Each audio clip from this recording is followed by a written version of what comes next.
खरं म्हणजे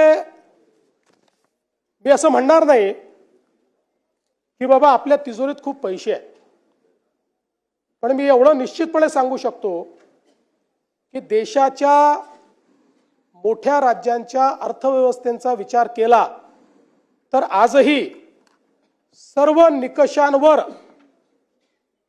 पात्र होणारी अर्थव्यवस्था ही महाराष्ट्राची अर्थव्यवस्था आहे। आणि आपण जर बघितलं तर राज्याच्या विकासाकरता कर्ज उभारावंच लागतं, प्रत्येक राज्य ते उभारतो आणि त्यामध्ये रिझर्व्ह बँकेने आणि FRBMने आपल्याला राज्याच्या स्थूल उत्पन्नाच्या 25% कर्ज उभारण्याची परवानगी दिली आहे। 25%च्या वर जर आपण गेलो तर मात्र अर्थव्यवस्था कुठेतरी अडचणीत आली असा त्याचा अर्थ होतो। आपण 2025-26चे जे काही आपले अर्थसंकल्पीय अंदाज आहेत त्याचा आपण विचार केला आणि आतापर्यंत घेतलेल्या कर्जाचा विचार केला तर आपण एकूण स्थूल उत्पन्नाच्या 18.87% एवढंच त्या ठिकाणी कर्ज घेतलेलं आहे। 25%च्या मर्यादेपासून आपण पुष्कळ दूर आहोत। आणि एवढंच नाही तर देशामध्ये केवळ 3 राज्य आहेत की ज्या राज्यांचं हे दायित्व 20%च्या कमी आहेत। त्यातले गुजरात आहे, दुसरं ओरिसा आहे आणि तिसरं आपलं महाराष्ट्र आहे। हे सांगताना मला अतिशय आनंद होतोय। दुसरं असं आहे की राजकोषीय उत्तरदायित्वाच्या अंतर्गत आपण राजकोषीय तूट फिस्कल डेफिसिट हे 3%च्या आतमध्ये ठेवणं गरजेचं आहे।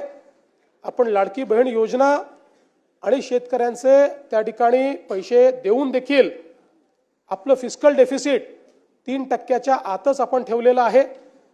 आणि याही वर्षी आता चालू जे वर्ष आहे ते संपता ते फिस्कल डेफिसिट 3%च्या आतच ठेवण्यात आपल्याला यश येईल हा मला पूर्णपणे त्या ठिकाणी विश्वास आहे। सरत्या वर्षामध्ये आपण ते 2.76% इथपर्यंतच मर्यादित ठेवलं। त्यामुळे हा जो दुसराही निकष आहे त्याही निकषावर आपली अर्थव्यवस्था ही अजून कुठेही दिवाळखोरीकडे चाललेली नाही। यासोबत आपण जर विचार केला तर महसुली जमेशी व्याजाची जी काही प्रदानाची टक्केवारी आहे ती टक्केवारी आपण जर त्या ठिकाणी बघितली तर आता ती 11.53% दिसते आहे। पण मागच्या वर्षीचे जे ऑडिटेड आपल्याकडे स्टेटमेंट्स आले आहेत त्यात ती 9.38% एवढीच आहे। त्यामुळे याही निकषावर आपण निश्चितपणे कुठेही मागे पडलेलो नाही। आणि हे सगळं करत असताना कदाचित एक आपल्या मनात येऊ शकतं की राज्याने भांडवली गुंतवणूक कमी केली आहे का, तर मला सांगताना यातही आनंद वाटतो। केंद्र सरकारने घालून दिलेल्या निकषापेक्षा जास्त भांडवली गुंतवणूक ही महाराष्ट्राने केलेली आहे। त्यामुळे त्याही बाबतीत कुठलेही कॉम्प्रोमाइज आपण केलेलं नाही। एवढंच नाही तर राजकोषीय उत्तरदायित्व विधेयकाच्या जे काही कलम 9 आहे, नियम 9, त्याचे जे काही मानकं आहेत या संदर्भात जे आपल्याला बजेट एस्टिमेटचे मंथली सिव्हिल अकाउंट्स तयार करावे लागतात, CAGच्या माध्यमातून जे तपासले जातात, यातही आपण ऋणेतर जमा रक्कमा अर्थसंकल्पीय अंदाजाच्या 40% पेक्षा जास्त अट पूर्ण केली।